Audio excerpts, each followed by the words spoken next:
Episode की शुरुआत में दिखाते हैं कि किंसु जो होता है वो हेनलुंग का ड्रैगन को मार दिया होता है और उसका यूज करके वो अपना स्वॉर्ड का लेवल अप भी करवा लेता है। जो देखकर हेनलुंग काफ़ी ज़्यादा गुस्सा हो गया होता है और काफ़ी गुस्से में उससे कहता है कि तुमने मेरे माउंट को मारकर बहुत ही बुरा कर्म कर दिया है। लेकिन किंसु उसकी फालतू की बातों पर कोई भी ध्यान ना देकर उसी पर अटैक करते हुए कहता है कि अभी वो टकलू कहीं कि अब तुम्हारा बारी भी आने वाला है। ये बोलकर वो उस पर भी अटैक कर देता है जिससे वो काफ़ी दूर फेंका जाता है और वो खून की उल्टी भी कर देता है, लेकिन वो जल्दी खुद को संभाल लेता है। वहीं पर अपना स्वॉर्ड के पावर को देखकर किंसु कहता है कि अपग्रेड होने के बाद तो सच में इसका पावर काफ़ी ज़्यादा बढ़ गया है। दूसरी तरफ में हेनलुंग अपना दुम दबाकर भागते हुए कहते हैं कि आज का बदला मैं किसी और दिन तुमसे जरूर लूंगा। लेकिन उसका भागने देने से पहले किंसु फिर से उस पर अटैक करते हुए कहता है कि भागने के बारे में भूल जाओ क्योंकि आज तुम मरने वाले हो। ये बोलकर वो फिर से अटैक कर देता है जिससे उसका हालत और ज़्यादा खराब हो जाता है। लेकिन वो अभी भी उसे धमकी देते हुए कह रहा होता है कि अभी भी वक्त है, मुझे छोड़ दो। अगर तुम्हें पता नहीं तो मैं तुम्हें बता देता हूँ कि मेरे पीछे पूरा का पूरा एम्प्टी सेक्ट है। उसका बात को पूरा करने से पहले किंसु फिर से अटैक कर देता है जिससे वो काफ़ी ज़्यादा फ्रस्ट्रेट होते हुए कहता है कि तुम तो सच में किसी की बातें सुनते ही नहीं हो। ये बोलकर वो कहने लगा होता है कि मास्टर मुझे बचाइए। बोलकर वो अपना मास्टर का प्रोजेक्शन को एक्टिवेट कर देता है। उसका मास्टर का प्रोजेक्शन आकर किंसु को रुकने के लिए बोलकर कहता है कि अपने ऊपर और खतरा मत लाओ। किंसु उसका भी बात ना सुनकर उससे कहता है कि तुम भी मेरे रास्ते से हट जाओ टकलू कहीं के। ये सुनकर उसका मास्टर काफ़ी ज़्यादा भड़क जाता है और गुस्से में कहता है मुझे डिसरिस्पेक्ट करने का आखिर तुम्हारी हिम्मत कैसे हो गया। तुम्हें पता नहीं कि कितने सारे लोग मुझे रिस्पेक्ट करते हैं लेकिन तुमने मुझे डिसरिस्पेक्ट कर दिया है।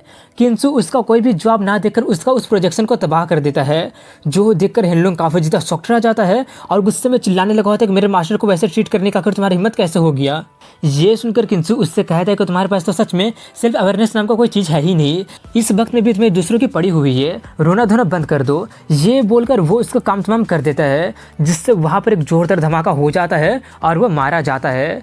लेकिन तभी हेनलुंग का सोल बाहर निकलकर भागने के बजाय अभी भी उसी पर चिल्ला रहा होता है कि तुम्हारी हिम्मत कैसे हो गया। उसे देखकर किंसु कहता है अरे तुम अभी तक नहीं मरे हो। तो इसीलिए सभी लोग कहते हैं कि एम्प्टी सेक्ट के सोल इमोर्टल होते हैं और वो लोग कभी भी री इनकारनेशन में एंटर कर सकते हैं।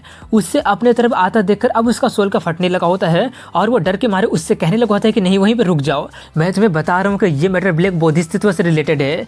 मैं सिर्फ ऑर्डर को फॉलो कर रहा हूँ और कुछ भी नहीं जानता हूँ।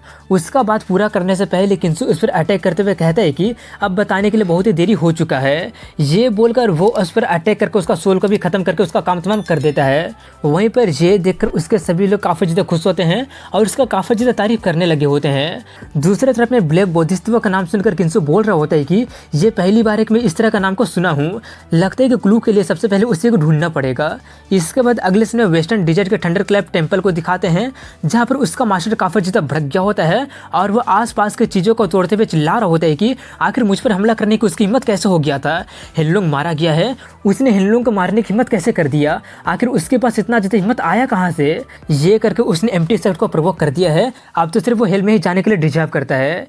इसके बाद फिर से इमोर्टल प्लेटफॉर्म को दिखाते हैं जहाँ पर वो सब देखकर फेरी की एंटी काफ़ी ज़्यादा हैरानी से कह रही होती है कि उसने तो काफ़ी आसानी से वेस्टर्न डेजर्ट के प्राइड को ख़त्म कर दिया। अब तो 18 सन ऑफ गॉड को 9 कॉन्टिनेंट का स्टार बनने से कोई रोक नहीं सकता है।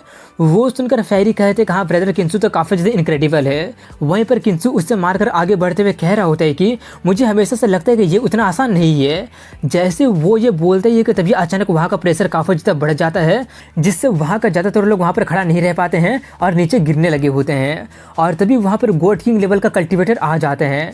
उन्हें देखकर फेरी की आंटी काफ़ी ज़्यादा हैरानी से कहती है कि 3 डिवाइन किंग आ गए हैं। ये सुनकर फेरी भी काफ़ी हैरानी से पूछते क्या डिवाइन किंग आ गए हैं।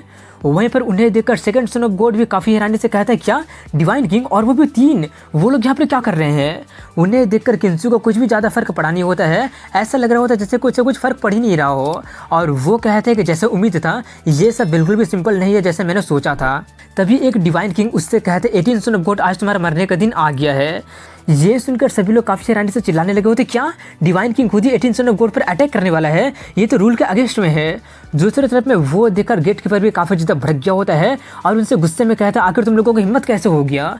ये बोलकर वो अपना फॉर्मेशन को तोड़ते हुए कहता है कि ये ग्रैंड फॉर्मेशन जिससे कि काफ़ी सारे लोगों को कल्टिवेटर का ब्लड सेक्रीफाइस से बनाया गया है, तोड़ना बहुत ही ज़्यादा मुश्किल है। दूसरी तरफ में उन्हें देखकर नाइन्थ उन लोगों पर चिल्लाते हुए कहने लगे होते हैं कि आखिर तुम्हारे जैसे 3 डिवाइन किंग जो कि स्टीम्ड पोजीशन में होने के बावजूद भी 18 सन ऑफ गॉड पर अटैक कैसे कर सकते हैं। इस पर वो उसे मुंह बंद करने के लिए बोलकर उस पर अटैक कर देता है, जिससे वो खून की उल्टी करते हुए काफ़ी दूर फेंका जाती है। दूसरी तरफ में वो देखकर मियर कहते हैं कि एक प्रॉब्लम खत्म होता नहीं है, कोई दूसरा प्रॉब्लम आ जाता है। इस बार तो खुद ही डिवाइन किंग आ गया है, क्या यही 18 सन ऑफ गॉड का एंड तो नहीं होगा ना। वहीं पर वो सब देखकर सभी लोग कहने लगे होते हैं कि अब हम लोगों को क्या करना चाहिए, ये लोग तो डिवाइन किंग रिलम में हैं, उनके सामने तो हम लोग चाह कर भी कुछ नहीं कर सकते हैं। इसके बाद किंसू को दिखाते हैं जो कि उन लोगों से पूछता है कि क्या तुम लोग मुझे बता सकते हो कि तुम लोग किसके भेजने पर यहाँ पर आए हो। डिवाइन किंग कहते हैं कि हम नहीं बताएंगे, तुम चुपचाप अपना फेट को स्वीकार कर लो। ये सुनकर किंसू उनका मजाक उड़ाते हुए कहता है क्या बात है, यहाँ तक कि डिवाइन किंग रिलम वाले भी हेजिटेट हो रहे हैं। अब तो मुझे शक होने लगा है कि जो तुम लोगों को ऑर्डर दे रहा है तुम उन लोगों का सिर्फ कुत्ते हो। मेरी नज़रों में तो तुम लोग कुत्तों से भी गए गुजरे सिर्फ गार्बेज हो। ये बोलकर वो उन लोगों को मिडिल फिंगर दिखा देता है। अपने इंसल्ट से वो लोग काफ़ी ज़्यादा भड़क जाते हैं और गुस्से में अटैक करने के लिए आगे बढ़ते हैं और अटैक कर भी देते हैं। किंसू उसके अटैक को ब्लॉक करने की कोशिश तो किया होता है, लेकिन ब्लॉक नहीं कर पाता है और वो पीछे धकेल दिया जाता है, जिससे वो खून की उल्टी कर देता है और उसका पूरा बॉडी कांपने लगा होता है। वो एक्सपीरियंस करके किंसू कहता है कि डिवाइन किंग तो सच में फॉर्मिडेबल है। नीचे से वो सब देखकर सभी लोगों को 18 सन ऑफ गॉड की काफ़ी ज़्यादा चिंता होने लगी होती है और वो सब देखकर गेट कीपर भी काफ़ी ज़्यादा गुस्से में चिल्ला रहे होते हैं कि तुम 3 कुत्ते कहीं के 18 सन ऑफ गॉड को चोट पहुंचाने की हिम्मत करके तुम लोगों ने बहुत ही बड़ी गलती कर दिया है। एक बार मुझे यहाँ से निकलने दो, फिर मैं तुम लोगों को कुचल कर रख दूंगा। उसकी बातें सुनकर एक डिवाइन किंग उसका मजाक उड़ाते हुए कहता है कि हमें पता है कि तुम काफ़ी ज़्यादा पावरफुल हो, ज़्यादा चिंता मत करो, 18 सन ऑफ गॉड से डील करने के बाद तुमसे बात करने का हमारे पास टाइम ही टाइम होगा। ये बोलकर वो अपने लोगों को ऑर्डर देते हुए कहता है कि 18 सन ऑफ गॉड से डील करके जल्दी से यहाँ से चलो, जितनी देर यहाँ पर हम लोग रहेंगे हमारा मुसीबत में पड़ने का चांस उतना ज़्यादा बढ़ जाएगा। वहीं पर 18 सन ऑफ गॉड को प्रोटेक्ट करने के लिए 12 जल्दी से अपने एनिमल वाले रूप में आकर उसके सामने बैठ जाता है। वो देखकर बाकी के लोग भी एक के बाद एक आकर उसके सामने खड़े हो जाते हैं। 18 सन ऑफ गॉड के लोगों के अलावा उसके सेक्ट में जो कम लेवल वाले लोग होते हैं वो भी उसके सामने खड़े होकर कहते हैं कि अगर तुम लोग 18 सन ऑफ गॉड को मारना चाहते हो तो तुम लोगों को हमें पहले पार करना पड़ेगा। अगर तुम लोग हमें मार भी दोगे तब भी हम लोग तुम्हें रोकने की पूरी कोशिश करेंगे। उनका हिम्मत का दाद देते हुए वो लोग कहते हैं कि चाहे कितना ही चींटी क्यों ना आ जाए वो लोग कभी भी ड्रैगन और एलिफेंट को रोक नहीं पाएंगे। तभी फेरी भी आगे आते हुए उनसे कहती है कि अगर तुम लोग 18 सन ऑफ गॉड को छूने की भी कोशिश करोगे तो ये करके तुम लोग याओची को अथॉरिटी को चैलेंज कर रहे हो। ये सब देखकर एक डिवाइन किंग हंसते हुए कहते हैं कि यहाँ तक कि याओची वाले भी यहाँ पर आ गए हैं, तुम लोग चाहे कोई भी क्यों ना आ जाओ, आज 18 सन ऑफ गॉड को कोई भी नहीं बचा सकता है। ये बोलकर वो तीनों अपना प्रेशर का यूज करते हुए नीचे लैंड करते हैं, जिससे सभी लोग वहाँ से दूर फेंका जाते हैं। वो देखकर उसकी आंटी कहते फेरी हमें यहाँ से चलना चाहिए, लेकिन वो डायरेक्टली मना करते हुए कहते नहीं बिल्कुल नहीं, हम यहाँ से नहीं जाएंगे। उन्हें अभी भी ना भागता देखकर एक डिवाइन किंग उन सभी लोगों से कहता है कि अब जबकि तुम सभी लोग इतना ज़्यादा इग्नोरेंट हो तो तुम सभी लोग किंसू के साथ ही हेल में जाकर अपना लॉयल्टी को दिखाना। ये बोलकर वो लोग फिर से ऊपर चले जाते हैं और दोबारा से हमला करने के लिए नीचे आने वाले होते हैं, लेकिन उसका हमला करने से पहले किंसू सबको रुकने के लिए कहता है। ये बोलकर वो उठकर उनके पास जाते हुए कहता है कि इस मैटर से बाकियों का कुछ भी लेना देना नहीं है, तुम तीनों कुत्ते कहीं कि अगर हिम्मत हो तो मुझ पर अटैक करो। अपना फिर से उतना ज़्यादा इंसल्ट सुनकर वो लोग काफ़ी ज़्यादा भड़क जाते हैं।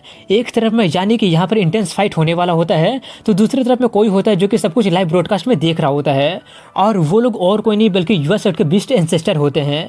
जो लोग वो सब देखकर उल्लू एंसेस्टर कहता है कि हमें क्या करना चाहिए, क्या हमें इसमें इंटरवेन करना चाहिए। गोट एंसेस्टर मना करते हुए कहता है कि नहीं, 18 सन ऑफ गॉड के डेथ के साथ ही हमारे सेट का मिसफॉर्चून खत्म हो जाएगा। उल्लू एंसेस्टर लाइव प्रोजेक्शन को हटाते हुए कहता है कि हाँ, सभी फेवर युवा सेट के तरफ में ही है, उसका मरने से हमें फ्यूचर में कम प्रॉब्लम का सामना करना पड़ेगा। अगर ऐसी बात हो तो चलो हम लोग उसमें टांग नहीं अड़ाते हैं। गोट एंसेस्टर थोड़ा सा गुस्सा होते हुए कहते हैं कि 18 son of God good bye, हमें ब्लेम मत करना क्योंकि ये मिसफॉर्चून और डिजास्टर तुम खुद ही अपने ऊपर लेकर आए हो। इसी के साथ फिर से मॉडल प्लेटफॉर्म को दिखाते हैं जहाँ पर अपने इंसल्ट से वो रेज में भर गया होता है और किंसू पर अटैक करने के लिए आगे बढ़ रहा होता है। उससे अपने तरफ अटैक करते देखकर किंसू को कोई फर्क पड़ ही नहीं रहा होता है, जैसे कि वो उस पर नहीं बल्कि किसी और पर हमला करने वाला होता है। कि जो देखकर सभी लोग जल्दी से उसे वहां से भागने के लिए कहने लगे होते हैं। किंसू को बिल्कुल भी हिलता डुलता ना देखकर वो डिवाइन किंग काफी ज्यादा खुश होकर कहता है कि लगता है कि तुम पहले ही अपने डेथ को एक्सेप्ट कर लिए हो, इसलिए हिल डुल नहीं रहे हो, या फिर कहीं डर के मारे तुम्हारे फटके चार तो नहीं हो गया ना, इसलिए तुम हिल डुल नहीं पा रहे हो। ये बोलकर वो इस पर अटैक करने के लिए काफी पास पहुंच गया होता है, लेकिन तभी किंसू दूसरी तरफ में देखता है और जिस तरफ में वो देखता है वहां से कोई डिवाइन किंग पर अटैक कर देता है। वो डिवाइन किंग उसका अटैक को नोटिस करके जल्दी से उसका अटैक को डॉज करते हुए चिल्लाते हुए पूछता है कि मुझ पर अटैक करने की आखिर किसका इतनी हिम्मत हो गया है। और तभी वहाँ पर मिंग्यू आ जाती है और इसी के साथ यहीं पर इस एपिसोड की एंडिंग हो जाती है। अगर तुम लोगों को ये लग रहा है कि ये उनसे फाइट कैसे करेगी, तो लगता है कि तुम लोग भूल गए हो कि वो गोड किंग रिलम में है। वीडियो पसंद आएगा तो लाइक कमेंट शेयर कर, चैनल को सब्सक्राइब जरूर कीजिएगा। मिलता हूँ कल एक अगले वीडियो में, तब तक के लिए हैव अ गुड डे।